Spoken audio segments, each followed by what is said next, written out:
pense que les films suivants de Kelly Reichardt en fait ne pourraient pas exister sans celui-là. C'est vraiment matrice de son œuvre à venir, beaucoup plus que River of Grass, son film précédent des années 90.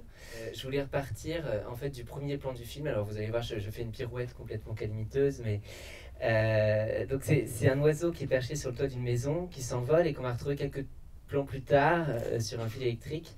Alors moi ça me fait penser à Leonard Cohen. Je ne sais pas si c'est la volonté de Reichardt, mais forcément il y a ça.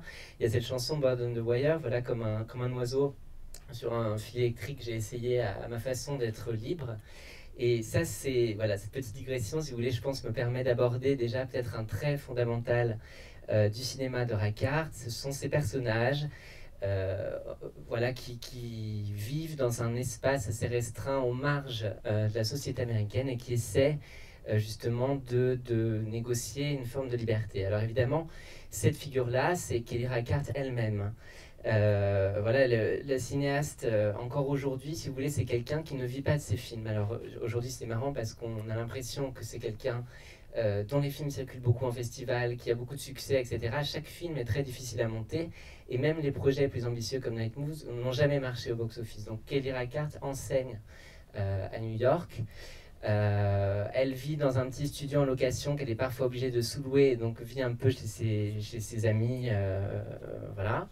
La chienne que vous avez vu dans le film Lucy, qui est aussi dans Wendy and Lucy, bah, du coup parfois elle l'emmène, comme elle ne peut pas prendre l'avion avec, elle prend sa voiture et elle traverse les États-Unis quand elle est à la recherche de décors pour ses films, etc. Donc c'est quelqu'un qui a une vie assez nomade, qui ne vit pas très bien et qui en même temps, dans cette économie assez fragile, a réussi à se créer un espace de liberté pour concevoir ses films. Au début, on est avec le personnage de Marc. On a cette idée, à nouveau, peut-être le petit bourgeois, ou en tout cas quelqu'un qui est un peu installé, qui va quitter son foyer. Voilà, le ronron du foyer, c'est-à-dire celui du blender et de la tondeuse à gazon. Et en fait, assez vite, on comprend, enfin le film se déplace, en tout cas du point de vue de l'outsider. Je pense que ce changement-là, alors moi je le vois vraiment dans un plan où justement il l'attend dans la voiture pendant que l'autre décroche au téléphone, etc. Donc là il y a une bascule, si vous voulez. Et voilà, ce vieil ami rock'n'roll, alors il est forcément rock'n'roll parce que c'est Will Oldham, alias Bonnie Prince Billy, alias Palace Brothers, Palace Music, Palace tout court. Enfin voilà, si vous aimez un peu le rock indé des années 90. Et en fait, voilà, il s'accroche à cette figure-là, et cette figure-là, en fait, est la vraie figure tragique du film. Tragique parce que c'est un personnage qui, cette fois, effectivement, vit un petit peu, on sent dans les derniers plans, notamment, qu'il habite justement dans ses marges, et que, si vous voulez, que c'est pas quelque chose comme, voilà, une housewife qui, pour se marier, quitte sa vie, etc. C'est un personnage qui vit voilà, qui va errer sans but à travers la ville sans savoir trop aller. Et ce qui est assez intéressant, en tout cas, moi, c'est un effet que j'aime bien dans les films, on le retrouve dans le film suivant de la cinéaste, dans Wendy and Lucy. C'est vraiment voilà, une espèce de vagabond qui vit avec des jeunes en marge d'une ville que l'héroïne va rencontrer voilà, autour d'un feu de camp, et qui a cette parole un peu incessante et divagante, etc., qui dira ouais, quand tu seras en Alaska, alors tu dis à machin tu lui dis que tu me connais, il va te trouver un truc, et par contre tu dis pas un truc que tu me connais, parce que voilà. Et voilà, si vous voulez, dans Wendy and Lucy, on a une héroïne similaire qui elle aussi, voilà, elle a une voiture, un chien, elle a choisi une forme de liberté, elle va le payer le prix. C'est-à-dire ces personnages, ils avancent, les films les amènent toujours vers une forme de clochardisation, quand même, on peut le dire. C'est assez intéressant, donc c'est des road movies qui mènent nulle part, mais qui en même temps suivent un petit peu les mêmes étapes. Alors je pense qu'il y a, si vous voulez, une situation à la base qui est inextricable. Alors toujours une situation, jamais un sujet. Je pense que c'est intéressant ça chez Reichardt. Donc ici c'est la fin d'une amitié, il va y avoir la perte d'un chien et la panne d'une voiture de Wendy and Lucy. Il va y avoir, voilà, on a soif, plus d'eau dans la dernière piste. Ensuite, les films vont trouver pour leur personnage une forme de soulagement temporaire. Là, ça va tenir vraiment le temps de quelques plans. Alors là, pour moi, donc, il y a ce plan sur le visage extatique du personnage de Daniel London. Alors c'est drôle parce que je lisais... ça, typiquement, c'est un film qui n'a l'air de rien, un plan qui n'a l'air de rien, et par exemple, pour avoir cette espèce de lumière étrange qu'il y a dans son regard, etc., en fait, le plan est légèrement ralenti. Ce qui donne, je sais pas, cette espèce de sentiment un peu de béatitude. Et bref, il y a ce plan-là, et il y a la main qui glisse et qui tombe dans l'eau. Voilà, pour moi, ça c'est typiquement ce moment du soulagement des personnages. Une amitié aujourd'hui est peut-être impossible, mais le temps de quelques plans, les personnages sont bien ensemble, etc. Il va y avoir la même chose, voilà, quand Wendy va apprendre que sa chienne a été retrouvée, là, cet appel-là, elle a un moment de soulagement. Dans la dernière piste, il y a la découverte de cet arbre au milieu du désert, où on se dit, tiens, peut-être il y a de l'eau, peut-être il y a un possible. Et là, dans le prochain film qui va sortir, il y a une chevauchée assez émouvante de Kristen Stewart et Lily Glaston. Vous verrez, qu'est-ce que c'est, quoi non, c'est pas bon. Voilà, vous verrez quand vous verrez le film, etc. Et puis, le dernier segment des films, c'est toujours une marche vers l'indécidable.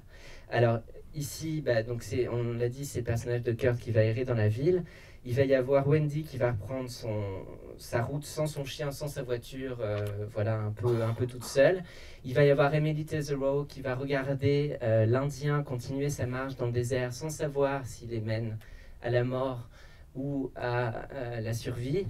Et voilà, il y a toujours ce mouvement des films dans cette même direction. Et alors, ce que je trouve très très beau, c'est Raika, ce que je disais un petit peu tout à l'heure, c'est que l'un des paradoxes de son œuvre, c'est qu'elle est vraiment farouchement narrative. Alors justement, quand elle a eu ses difficultés à produire ses films, elle s'est dit, ah, tiens, pourquoi je ne ferais pas du cinéma expérimental, etc. Et en fait, ça, elle explique que ça ne l'intéressait pas, en fait, qu'elle est trop attachée au récit et au personnage pour travailler dans le champ du cinéma expérimental. Et pourtant, je trouve que ces films, l'histoire de ces films, enfin, ces films résistent à être racontés. C'est-à-dire, on a beaucoup de mal à dire de quoi ça parle, parce qu'ils choisissent pour matière des sujets, je pense, qui ailleurs ne seraient abordés que dans une séquence d'un film. Sauf que là, c'est l'objet de tout le film.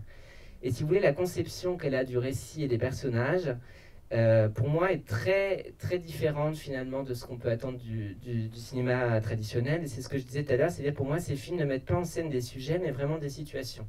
Si on raconte ces films, c'est ça. C'est donc deux amis font une randonnée en forêt. D'abord, ils se perdent, ensuite ils trouvent et puis ils rentrent. Voilà. Ça peut être un groupe de pionniers cherche de l'eau dans le désert. Des militants écologistes vont faire péter un barrage, etc. Ça va être toujours aussi simple que ça. Et les personnages, pareil, vont nous être donnés sans réel background psychologique. Du reste, souvent, ils parlent peu. Alors là, c'est pas le cas. On a ce personnage qui n'arrête pas de parler. C'est une des originalités du film par rapport aux autres. Et si vous voulez, les enjeux vont être avant tout pratiques dans les films. Il y a vraiment une volonté de captation presque documentaire des gestes qu'il faut accomplir. Et je trouve alors vraiment cette espèce d'esthétique du mineur est très importante dans les films de Reichardt. Alors je pense que la dernière piste est vraiment le meilleur exemple. Là, on ne le voit pas encore trop. Alors, si un petit peu sur la séquence des bains, où on a un peu un tuto, genre si jamais vous allez vous servir d'une source en plein milieu des bois, on vous dit comment faire, c'est super.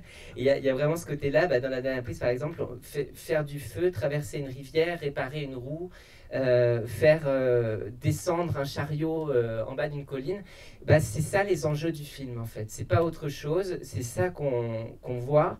Et finalement, ce que les personnages vont faire ou dire, c'est pas vraiment, ça nous dit rien de ce qu'ils sont. Ça n'a pas une fonction de caractérisation comme ça pourrait être le cas dans d'autres films. C'est plutôt justement ce qu'ils vont laisser échapper entre les gestes, entre les mots, qui va faire sens dans les films. Alors, dans cette économie-là, où finalement on est sur des gestes et des paroles qui ne sont pas là pour nous raconter précisément quelque chose ou nous faire ressentir quelque chose, le moindre débordement va avoir un effet, je trouve, qui est très très fort du coup et qui hante assez durablement après la projection. Alors moi, typiquement, et là je pense que c'est une scène qui est presque sans équivalent dans son cinéma, c'est la séquence de la confession autour du feu quand il lui dit « tu me manques beaucoup ». Et je trouve que c'est absolument dévastateur, que ce n'est pas une forme de franchise. Je trouve que ces personnages ont souvent, ils vont d'habitude plutôt se taire et on va comprendre ce qui manque ou ça va être un geste. Voilà, là c'est quelque chose de frontal. Alors moi ça me fait beaucoup penser à la confession de River Phoenix à Keanu Reeves dans My Own Private Idaho de Gus Van Sant. Il y a une espèce de nudité en fait dans l'émotion, et le fait de dire quelque chose qu'en fait on ne dit pas, bah, on n'est plus amis en fait. Voilà. Je sais pas, je trouve ça vraiment terrible. Et, et en même temps, voilà, on en restera là, on en reste au niveau de ce constat de fait, de ce constat de symptôme finalement. L'amitié est finie. On ne sait pas à quel point ils ont été amis autrefois, on ne sait pas précisément ce qui les a séparés, et on ne sait pas s'ils se reverront ensuite, mais c'est pas l'important. Et alors, je lisais dans un entretien qu'elle avait été beaucoup influencée par Chantal Akerman, bon, dada perso, mais en dehors de ça, donc c'est forcément, ça me saute un peu au visage.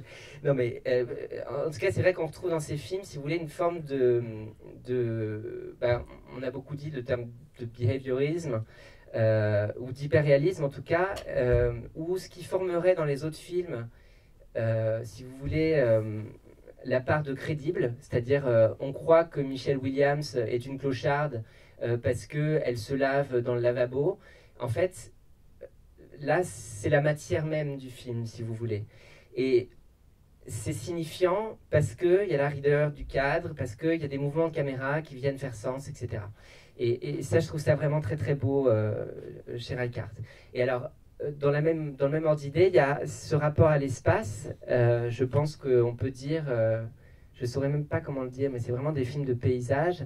Et c'est pour elle le moment le plus important finalement de son travail de préparation, c'est cette errance à travers les États-Unis où elle cherche les décors. Reichardt, quand elle présente le film, elle dit, voilà, la question que je pose avec ce film, c'est qu'est-ce qui reste des idées progressistes, libérales, après le mandat Bush? Ben, il reste quoi? D'un côté, il va y avoir une petite bourgeoisie qui se replie un peu sur elle-même et sur ses petites maisons en banlieue, etc., et son yoga. Et de l'autre côté, des électrons libres qui vont tomber dans une forme de marginalité. Et entre eux, finalement, la communication n'est plus possible. Voilà, il y a une espèce d'incapacité à vivre ensemble dans ce film-là. Wendy and Lucy, il va émerger dans l'esprit de Reichardt après la tempête de Katrina, après ces personnages, si vous voulez, obligés de... Enfin, ces personnes obligées de reconstruire à partir de rien, sans assistance de l'État, etc. Et donc, elle pose sa caméra, elle suit ce personnage de vagabonde qui n'a plus rien et qui essaie de garder une forme de dignité malgré tout. Et alors je voulais, pour conclure, mais je pense qu'il y a plein de choses à dire, mais dire, voilà, il y a un entretien sur son cinéma avec Gus Van Sant que vous trouvez facilement en ligne, où Gus Van Sant lui dit qu'il aime beaucoup ses films parce qu'il travaille systématiquement sur le motif de la décadence ou du délabrement. Et je trouve que c'est vrai.